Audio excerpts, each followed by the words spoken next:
I am dropping out of college to make YouTube videos. Yeah, I know. Which is kind of a problem because I've never made a YouTube video before, but fuck it, we ball, YOLO. Well, I'll basically tell you guys what's been going on in my life for the past little while. I just turned 20 years old, and my parents are moving back to the United States. So as you guys know, about 7 months ago, I started my Black History Tour, and it's been incredible, been going very, very well. Once again, I always like to thank all the folks who come out and supported me and, really supported my business getting it up off the ground. Okay, truth be told, I'm not really dropping out just to make YouTube videos. I have a plan. Arthur, I have a plan. I had a goddamn plan! Arthur, I have a plan. My idea is to make a real estate business. That I'll get into in more detail at some point in the future. I might bleep that out just so you guys aren't watching my moves. But you know what? Fuck it, we ball. Let me tell y'all about my business plan. I want to be able to leverage my position here as a tour guide and having the ability to connect tourists who are scouting here to move here, or people who already live here in some capacity, whether it's partially and looking to make the full move, or renting an apartment and looking to buy, to connect them with lawyers, with estate agents, with real estate agents, with everything they need to get connected with, and maybe even provide some NIF services, helping them with all that, just like a type of retirement consultant in a way. I don't know what the title would be. I don't know what I would call myself. But I think I'm in a particularly good position to do this because I'm a tour guide. I work with specifically Black Americans who come here all the time. Every week I'm meeting 3 families, 4 families, 5 families who are either scouting to move here and looking at other places as well within Europe and around the world, or have decided they're going to move here and they're just deciding where, what neighborhood. So that's the plan. That's the idea. And to get a commission off of the real estate agent's commission. So 10% of the 5% commission on the house. That's a decent amount of money, depending on how expensive the house is. I have always had a fascination with real estate. My father used to, flip houses here and there when we lived in the States before I was born. And I always, grew up hearing about it, about, rental properties and Section 8 housing and all the gobbledygook, all the real estate jargon back in the States. And I had a little phase. I had a little 2-month cold calling, wholesaling phase where I thought I was going to make $1 bajillion being a wholesaler, and called 900 people, and 3 of them said they were interested, and then they weren't really interested. And you know how it goes if you know wholesaling. I think also here, what I'm going to do and talking to you guys about the spot is my life story.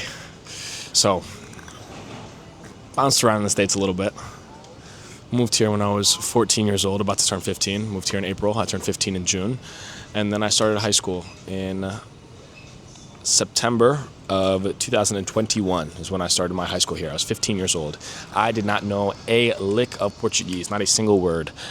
It was a little bit difficult at the beginning, especially because it was confusing. It feels very alienating when you're in a room with people who all speak the same language and you don't. There always feels like there's a joke that you're missing out on. What am I not getting here? And of course, there were jokes that I was missing out on. Literally, there were jokes that they were making about me that I was missing out on. There were jokes they were making about other people that I was missing out on. And it's very isolating, that feeling of not being able to speak the language of the people around you, which is not a unique perspective at all, of course. This is not like some groundbreaking perspective that I'm having here, but it was just very strange, especially coming from an American perspective where we see ourselves as the center of the world, and we're the ones, everyone else speaks English, They come here and they speak English with us. When I was in elementary school and I would have the Hispanic kids come from Mexico or, Venezuela or Puerto Rico or wherever they were coming from.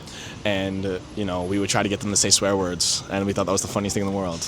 And then I come here and they try to get me to do that. And I was like, wait, I know this trick. I've seen this before.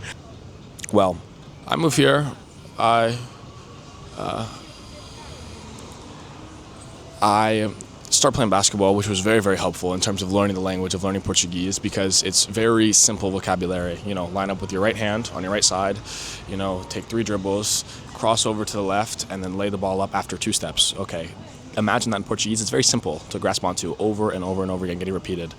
So that was very helpful for me to be able to learn the language, to be able to assimilate here. Also made some friends from it. One of my best friends, Tiago, of course, that I made from it. All of my friends that I are here in Lisbon with, all my buddies that, I hang out with here are all friends from basketball. So that was very, very, very helpful, especially at first.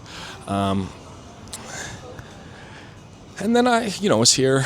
I didn't really study the language much, which hurt me, but I ended up picking it up anyway. But I didn't do much individual training of the language. I had my lingua materna, which, helped incredibly. And then I graduate, and I only have a 15.5. Natural, okay, I don't speak the language. I could have gotten a higher average, I like to say to myself, if I had studied Portuguese, if I had really applied myself or studied for any of the tests ever. But sure, I have a 15.5, and I want to go to Lisbon. And those two things don't go together. You don't have a 15.5 and get into a public school in Lisbon. At least not like a super, super good one. So I had to go to a private school.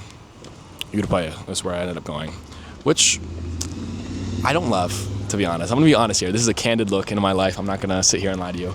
It was, if you went to Europaea or have gone to Europaea, you probably know what I'm talking about. It's just not a very academic energy there. I don't know how to describe it. I'm not going to say any more. I'm not going to go into any more detail. If you guys want to sponsor me and reach out, no, I'm joking. I'm dropping out of your school, so probably not the best representative. But I come to Lisbon, I start going to university, and I move into this apartment. And there's this gentleman who's also living there with me. His name's Toby. This guy is brilliant, really, really smart. Studying his master's in history at Nova. He was an exchange student. He was an Erasmus student from Vienna, Austria, by way of Vietnam, I believe. So, citizen of the world, this guy Toby. And we're sitting down one day, and we're, having a couple beers with the rest of our roommates, and I'm telling him a story from when I was a kid. And he's like, you know what, Logan, you're actually a pretty good storyteller. You should try this tour guide thing out that I'm doing. And he's bragging, oh, look how much money I'm making, dude. I paid this 3 months rent, with this tour guide. And I'm like, whoa, I want some money. And at this point, my parents are paying for my rent, they're paying for my school, and then they're giving me like 300 euros per month on top of that as allowance. But of course, being the, bougie, I like to eat fancy meals guy that I am, I was like, 300 euros, that's not enough. I need to make some more money. I need to get a job. Don't ask for more money, go get more money. So I end up I was looking for work up until this point, but I end up having a, interview with the supervisor there. His name was Jonak. Super nice guy, and he ends up liking me. So I end up doing, 3 weeks of research, basic Portuguese history, the 3,000 years, and I start doing tours, and I'm killing it. Let me tell you folks, I am the best tour guide in Lisbon. I'm gonna say this right here. This is video evidence of this. I am the best tour guide in all of the city of Lisbon. I might be the best tour guide in the world. How about that? Okay. They say I'm the best. They say I'm the greatest tour guide. They've never seen anyone like me. Honestly, folks, it's incredible, they say. Look, we've never seen a tour guide as incredible and as handsome as you, to be honest. No, but I'm a really good tour guide. So I'm doing the tours, and I'm going to school for, freshman year, and then into the fall of sophomore year of college. And I have this idea to make a Black History tour. So I think to myself, I'm seeing so many Black Americans around the city. I see so many Black, African people around the city. Lisbon's a very Black city. Like, if you've been here, there's a lot of Black folks here, which is like surprising if you don't know beforehand. Like, if you just see like the pamphlets and do research on like, oh, where to go vacation, oh, Lisbon, and then you show up and it's like 1 in 5 people is Black, you're like, wait a second, what is going on here? And then I realized, having, knowing a bit about the Portuguese history, the Portuguese kind of invented transatlantic slavery. Like, they created the slave trade. So why not make a Black History tour? Whoa. There's already another guy who does it. His name is Naki, who does a very, very good job. He's been doing it a lot longer than I have. And I was a little bit intimidating at first. I was like, okay, I have to make a really good product because my competition is a guy who's already, consistent customer base, already great marketing. I have to like really get in here and kill this. So I do my research. It takes me like 3 months, put the whole thing together. From like November until like February 5th, I do my first tour with Gary. Thank you very, very much, Gary. That was first ever customer to the Black History Tour. Hopefully it ends up growing to even more than what it is now. But, you saw from the first tour and now, Thank you very much, Gary. Really appreciate it. Special shout out to Gary. Guy from New York, from Brooklyn. Really nice guy. It was raining, so I promoted the tour on my TikTok. I was like, guys, I'm doing some Black History Month content. Here are some videos, blah, blah, blah, blah, blah, blah, blah. Talk about Black history of the city. And I'm like, all right, on February 5th, we're gonna do our first tour. If anybody wants to show up, it's gonna be completely free. Like, they didn't have to pay, like, because it was my first tour. Like, I needed practice. Like, I needed to do a run through with people there in front of me to be able to get the feeling of the tour. And I didn't want to charge someone for a tour that was like a practice tour. So completely free. It was raining. It wasn't raining, but it was dribbling and it was windy. It was not a comfortable day. And one guy shows up. His name was Gary. Thank you so much. Great conversation we had. Really, really nice guy. Met him since afterwards at the Black Americans in Lisbon Juneteenth celebration. And we've been in contact on social media as well. He's in some of my comment sections. So hopefully you see this, Gary. Special shout out. Thank you very much. I've realized that if my time is split up between 3-4 different things, I'm not going to be doing any of them well. My parents are going back to the States, and for the next 12 months, I'm going to try and build a business here and start making a little bit of money. And if I get to the end of that 12-month period and I'm here and I'm, on track and I'm moving forward at a decent pace, then I'm gonna stay here, which I would love to. Let me look at this fucking city. Do you see this? Do you see this view here? Do you see Lisbon, Portugal, the city that I'm standing in? It's gorgeous. That would be the dream, to be able to stay here, especially because I feel very Portuguese. I feel very culturally Portuguese. I've been here since I was 14 years old. I speak the language. It's a place that's very important to me, very close to my heart. If I get to the end of this 12-month period and I really haven't made anything happen and I'm still where I am right now, then I'm probably going to end up going back to the States. I'm probably going to transfer to another, college program back there and see where my life goes from there. But I want to try to make something of this now. And I feel like one of my best opportunities is leveraging this, small platform that I have now, trying to grow it and trying to do more with it. So, doing more... not daily vlog exactly type of content, but more conversational type of content, more journalistic type of content. That's something that really fascinates me. That's piqued my interest. I've always had a very big interest in journalism and in speaking with human beings and capturing human stories. So that might be something I want to do at some point. To be honest, I'm scared. I'm not gonna lie. My biggest hope is that there's a group of people out there who are interested in hearing my story and seeing my journey. That is a very scary thing, is having to put that out on a limb and watch you guys, having to pray that you guys are going to watch my terribly edited videos for the first little while until I get good at editing and enjoy and listen to the things I have to say. We'll see. We shall see, we shall see, we shall see. Beautiful day. Oh my goodness. Can we talk about the views here in the city though? God damn. I think I'm gonna go to Graça next. Let's go to Graça, guys. This is gonna be a very interesting point in my life.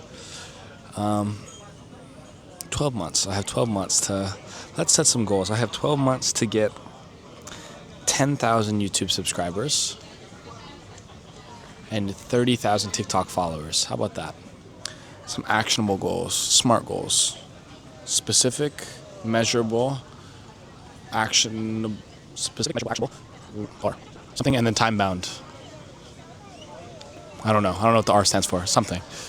The thing is, I have to be honest with you guys. I think that's what I have to build my brand off of, is just being as honest as I possibly can be, because there's a lot of people who try to sell a fake vision of who they are to the camera, that their life is so perfect and so amazing, and they create this entire character that's not really them. I'm really scared that I'm gonna start making videos and nobody's gonna care, which is gonna be how it is at first. There's gonna be probably within the first 2 days 60 views on this video at most, which is fine, which is amazing, which is how it goes. 60 people watching my video is amazing, of course. That's 59 more than if it were just me watching. Where is this gonna go is the question. What am I doing? I have no clue. I will tell you that there's a very big fear that I have of becoming a bum.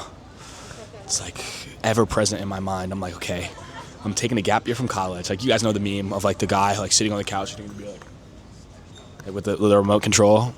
Bro, I do not want that to become me. So I either have to make something now and have a less, I guess, stereotypical path for my life, where I'm not taking the average route that, you know, most people take, which is the path I wanted to originally take, and try to get into this and try to really give my all to this. Because that's the scary part. The scary part is that I've always been a person to self-sabotage. I've always been the person. I'll give you an example. When I first started school here, I failed math in high school. 10th grade, 11th grade, completely failed both years. Because they tell you that math is a universal language. Math is not a universal language, okay? The things on the paper, maybe, the symbols, okay, they're the same between languages, but the concepts, I'm a very conceptual person. Richard Feynman talks about this, that if you can understand how something's conceptualized, the math comes easy afterwards. It's about the concept of what does it mean? Why is, you know, y equal to mx plus b? Why? What is the relation between the numbers? Not just learning the numbers themselves and learning that, you know, if you put this number here, this number gets bigger. No, but why? What is the fundamental reason that we represent these mathematical equations in this way? Like, what is the shape of these things? And you cannot learn the shape of those things if the person teaching you the shape doesn't speak your language. So my 10th grade and 11th grade teacher did not speak English. And then I was supposed to sit in 12th grade through the math classes where I had already missed the previous 2 years. So I had missed 2 years worth of context of trying to understand the principles, and I just could not do it. I couldn't. So I had to take the exam. And I'm very, very grateful. I'm very privileged to have had to be in a position where my parents could afford a tutor for 3 months to come to my house 3 times a week, maybe. And I would sit, and I went through that whole math exam book from front to back, and she was helping me, and her name was Anna Sophia. Thank you very much, Anna Sophia. Shout out to you. And it went well, the studying and everything, but the last week I just completely gave up studying. I was like, okay, I'm going to sit on my PlayStation and I'm not going to study at all this week coming up to the test. And it was a form of self-sabotage, because if I didn't try my hardest and I still failed, then it wasn't really my failure. It was something external that I could blame it on. If I had, really locked in that last week, I would have passed. And I did pass. I passed with an 11.7, which was 3 points lower than the goal score, which was 12, because that was the score I needed to apply to my dream school here in Portugal, Católica. So wasn't able to get into Católica. That's why I ended up at Europeia. But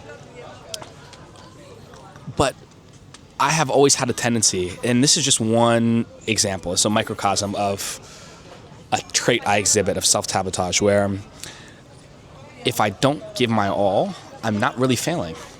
I'm just not, trying to succeed, because failure is a scary thing.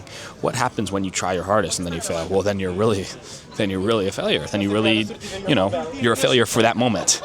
You really did not accomplish what you wanted to accomplish, and you tried your hardest to accomplish. The craziest part of this is that I don't know how to make YouTube videos, so I'm kind of figuring out on the fly. It's kind of fun, actually. Today's been a hiking day. I've been walking all these different viewpoints, recording these different beautiful angles for you guys. I just want to create something of value. That's all I'm looking to do. Just to be able to have people watch and be like, oh, that's cool. I wish I could do that, or I wish I could see this place, or I wish I could eat this food. It's a really beautiful viewpoint. This right here is the Mirador de Graça. I'm 20.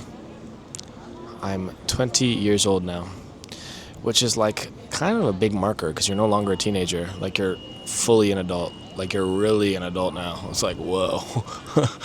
Whoa. And my parents are going to be living on a different continent. It's very sobering. It means I actually have to get shit done. Sneeko is a YouTuber who was actually recently on Fox News for screaming about Islam in the middle of New York, talking about Mamdanistan. Back in the day, he used to make some really cool videos. He used to make some really cool YouTube videos, and he's one of my bigger inspirations on what style of videos I want to do. He had a lot more involved editing, which is hopefully something I can get to at some point. The question is, what's the long-term goal? Do I want to make my life be do I want to make my life to be a show? Like, is this the Truman Show? That's the issue with the social media age nowadays, is the whole purpose of me living to capture it for content? I don't think it becomes that unless you let it become that, but it definitely has a possibility to. There's a chance there for it too, which is not something that like sounds super interesting to me. Even though I'm very outgoing, I'm a very outgoing person, I'm kind of an introvert. I'm kind of a more private person. I spend a lot of time alone. I'm a popular loner, actually. I'm like a lone wolf type of guy.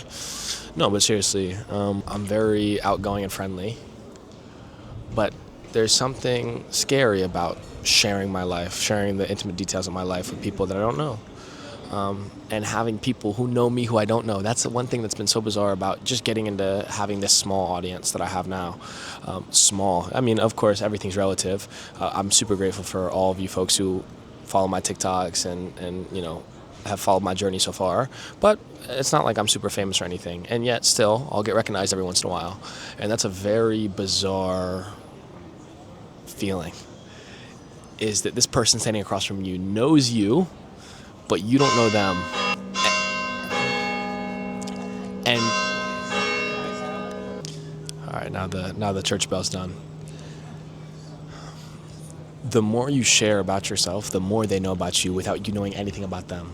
So, like, I went to Santos Populares this year, and I went out maybe for 3 or 4 of the days, and every single time I went out, you're going through these massive crowds. You're literally like squeezing through, like literally sardines in a can, like actual Santos sardines, everyone there. And I'm walking through, and on maybe 7 or 8 separate occasions throughout the 3 or 4 days, it was, oh, Logan Wright, yo, bro, I love your videos. And it's like, whoa, this is strange. I just, make these silly little videos on my phone, and I press post, and then, later people recognize me in the street and have seen me, and they know my face, and they know my story in a way, and I don't know anything about them, which is very vulnerable. That's the word I keep going back to. I feel very vulnerable in that context, but I have to get over it. Some people love it, I don't. Which doesn't mean don't come up to me. If you see me in public, say what's up. You know what I mean? Like, I love you guys. Like, it's difficult to parse, because I don't want this to feel at all like I'm like chaperone sitting here and be like, don't talk to me. Like, I'm too famous, or yeah. Like, first of all, I'm not famous at all. A friggin' 8,000 followers on TikTok, bro. It's nothing. Come up to me. If you see me in public, say what's up. If you see me doing a tour, say what's up. Don't feel shy. Don't feel like you can't, of course. But this is just me being open and intimate with you guys, that it's a little strange. Like, as you can probably imagine, like, as you guys out there are probably thinking to yourselves, like, it would be a strange thing. Imagine, like, you're in the grocery store and, like, you're picking up your groceries, and someone just walks up to you and be like, oh, Maria, it's you. And you're like, I'm sorry? You're like, oh, Maria, I know, how old you are. I know how many siblings you have. I know what college you go to. I know. And you're like, oh, well, okay, yeah, sure, and it's just, you have to get used to that. It's not a big deal at all. But it's something I think worth talking about. Hopefully this will start bringing me some money, because I'm not gonna lie to you guys, in this entire time that I've been doing, social media, I have not made almost any money off of it, which is fine. I do it because I enjoy it, and I do it because it also helps my business. So technically I have made some money off of it because of the Black History Tour, but like, I haven't made any money off it directly, like nothing off of AdSense, nothing off of, sponsorships, nothing like that yet. So let's hope eventually I get a little something for it. Of course, everybody wants a little something. That's not what I'm doing it for. In a way, it is, actually. I'm going to be honest with you guys. Everyone tries to paint a false picture that, I'm not doing this for the money. No, I'm doing this to make a career out of it, to build my social media presence to where it's something I can maybe live off of, actually. So, in a way, yes, I'm doing it for the connection and for the experience and to create value for people. But what in our capitalist society does creating value give you? Gives you currency. That's what currency's for. It's for the creation of value. It's your labor value, technically, theoretically, of course. But then please don't start in the comments with the capitalism, communism bullshit. I don't know. I'm just kind of ranting, which I like. No, my mom is actually very, very supportive of this goal, of this endeavor. My parents have both been telling me, because my parents watch a lot of YouTube actually, and they've been telling me since I was 14 years old, 15 years old, Logan, you should start a YouTube channel. Logan, you're very charismatic, you should start a YouTube channel. Logan, people would want to hear your story, your journey, start a YouTube channel. So my parents actually have been the ones like pushing me into this, funnily enough, and I've been the one kind of resisting, which is usually the opposite. Usually it's like, you know, folks really want to do this. Oh, mom, why don't you believe in me? No, get a real job. It's like, no, my parents are the opposite. They're like, Logan, start making videos. So, like I said, I'm very, very incredibly grateful for the parents I've been given. I've been gifted. And they're going to be living across the planet from me, on the other side of the earth, which is going to be very strange. It's going to be very bizarre. It's a word I keep coming back to, strange and bizarre. It's going to be new. New is the word. I'm probably going to pack it up now because there are folks around and I look like a doofus because my camera is set up on a statue. It's a statue of Sofia Melu e Breiner and Rensen.